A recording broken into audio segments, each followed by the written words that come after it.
प्राचीन समय की बात है। किसी स्त्री के 7 पुत्रों का भरा पूरा परिवार था। कार्तिक मास में दीपावली से पूर्व वह अपने मकान की लिपाई पुताई के लिए मिट्टी लाने जंगल में गई।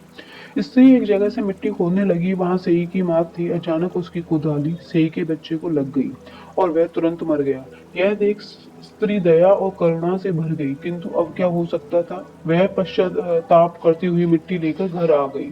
कुछ दिनों बाद उसका बड़ा लड़का मर गया, फिर दूसरा लड़का मर गया। इस तरह जल्दी से उसके सातों पुत्र मर गए। स्त्री बहुत दुखी रहने लगी। एक दिन वह रोती हुई पास पड़ोस की बड़ी बूढ़ियों के पास गई और बोली, मैंने जानबूझकर तो कुछ पाप नहीं किया था। हाँ, एक बार मिट्टी खोदते हुए अनजाने में सेही के बच्चे को कुदाली लग गई थी। तब से साल भर भी नहीं हुआ, मेरे सातों पुत्र मर गए।